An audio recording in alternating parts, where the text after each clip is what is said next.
Hey everyone, and welcome to another deep dive. Today we're really diving deep into the world of the Lincolnshire 11 plus exam.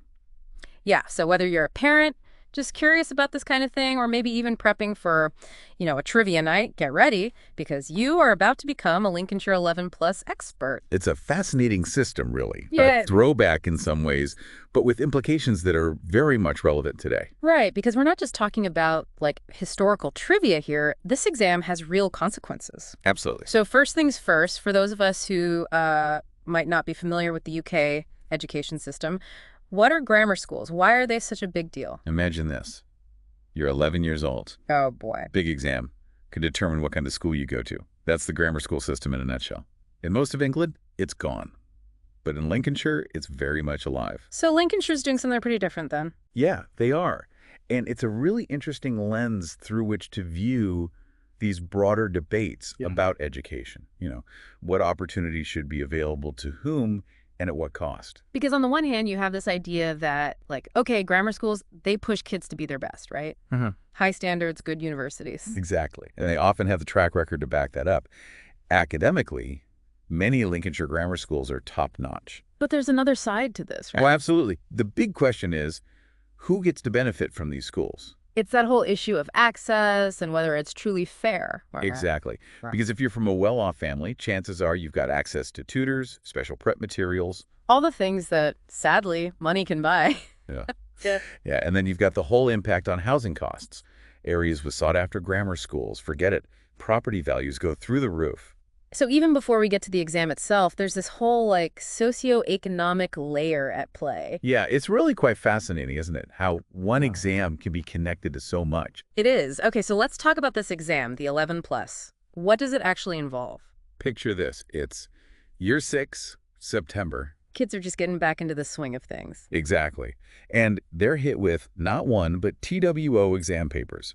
Verbal reasoning, nonverbal reasoning, each one worth 141 marks. Okay, pause right there. Verbal reasoning, nonverbal reasoning. I got to be honest, those sound a little intimidating. Right, it's like, are we talking about secret codes here or what? Seriously, Yeah.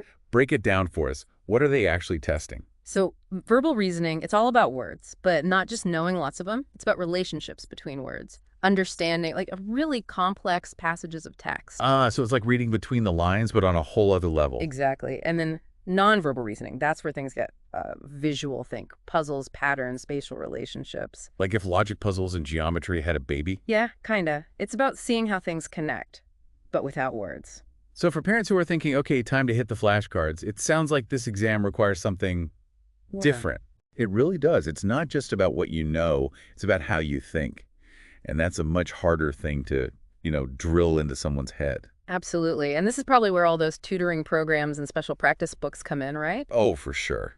And that, of course, adds another layer to the whole access issue we were talking about, because not every family can afford that kind of extra support. It's like a whole industry has sprung up around this single exam. Pretty much. So you prep for this exam, you're feeling ready, you get the results. What then? Where did these scores even get you? Well, this is where it gets really interesting. See, most grammar schools in Lincolnshire, they belong to something called the Lincolnshire Consortium. Okay, the consortium, what is that? Some kind of secret society. Uh-huh. Not quite. Think of it like a team, a group of grammar schools working together. So it's about making the admissions process smoother. Exactly. One exam, and then you can apply to multiple schools within that consortium. Okay, so that's got to be a relief for parents, right? Less logistical stress. In theory, yes. But, and this is where it gets really interesting, each school within the consortium, they still have their own, entry requirements. Wait, so even with a good score on the 11 plus, it's not a guaranteed ticket to any grammar school? Nope. Oversubscription is a big thing. Oversubscription, tell me more. So let's say a school only has 100 spots open for year 7. Right. But they get 150 kids who all aced the 11 plus. Uh-oh. Exactly. So then what do? That's where these oversubscription criteria come in. So it's like a tiebreaker? Kinda. Some schools might prioritize kids who live super close by. Makes sense, right. Local kids first. Right. Others might give priority to families who already have a kid at that school. Sibling priority, yeah, common thing. Yeah. Okay, but what if, even after all that, there are still more qualified kids than spots? I mean, what happens then? Then it gets really nerve-wracking. Yeah. Because often it comes down to a lottery. A lottery. Seriously. Yeah. Can you imagine that? All that pressure, all that prep, and then it boils down to essentially a random draw. Talk about high stakes. And we haven't even talked about Caister Grammar School yet. Ah, yes, Caister. They like to do their own thing. They're not part of this consortium, are they? Nope. Separate exam, different timeline. Yeah. If you're thinking about Caister, you got to be on top of your game. It's like a choose-your-own-adventure within an already complicated system. Exactly. And that's Lincolnshire for you. So let's say you are navigating the system. You take the 11 plus, the scores come back. What's the magic number everyone's hoping for? Remember those 141 marks per paper? Yeah? Add those together, 220-20? That's the magic number. Yeah. Generally speaking, that's the pass mark.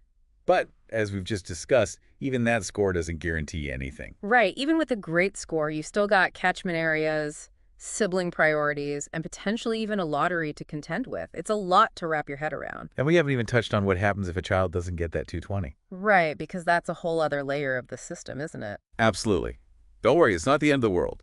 Even if a student doesn't hit that magic 220, there are still options. Lincolnshire's got a really strong network of what we call comprehensive schools. Comprehensive schools. Okay. So for those of us who aren't quite up on UK education lingo, those are like the standard schools, the ones everyone goes to if they don't go the grammar school route. Exactly. They're designed to teach everyone, no matter what their scores were, on one single test. And I'm guessing, just like any school system, there's a range within comprehensive schools, right? You've got your good ones, you've got your maybe not so good ones. Oh, for sure. And they each have their own thing, you know. Some are huge, tons of extracurriculars. Others are smaller, might specialize in something like arts or tech or something. So it's about finding the right fit for the individual kid, not just assuming that if they don't get into grammar school, their options are limited. Exactly. And to be honest, many comprehensive schools in Lincolnshire, they do a fantastic job. Great results, well-rounded kids. It's not like grammar school is the only path to success. Right, because I think sometimes that narrative gets so loud that it overshadows all the other really great options out there. 100%. And the 11 plus, as important as it might seem at the time, it doesn't define a kid's entire future. Absolutely. It's about resilience. It's about work ethic. Those things matter more in the long run. Couldn't agree more. Okay, but let's say a family, they've decided grammar school is the goal, and their child, they get the scores, they hit that magic 220.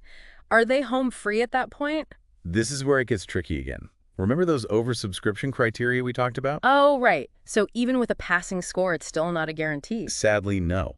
The school's going to look at where you live, whether you've got siblings at the school already. And if there are still too many kids who meet all the requirements. Out comes the lottery balls. It's wild. I can't imagine being a parent in that situation, all that buildup, and then it's literally down to chance. It's a lot of pressure, that's for sure. And that's why some families, if their kid doesn't get into their top choice, they decide to appeal the decision. Appeals. Okay. So there is a process for like pleading your case, trying to get the school to reconsider. Exactly. You can provide more information, maybe talk about stuff that wasn't clear in the initial application. So if there's like a special circumstance or something that the school might not be aware of. Exactly. You might talk about how much the child has progressed, their extracurriculars, things like that. It sounds like that appeals process could be a whole other deep dive. Oh, it definitely could. It's its own beast, that's for sure. Yeah. Lots of rules, deadlines, the whole shebang. So for parents who are listening to all this and starting to feel a little overwhelmed, what's the most important thing to remember? I think, honestly, the biggest thing is just to be prepared. And I don't just mean for the exam itself, but like prepared for the long game.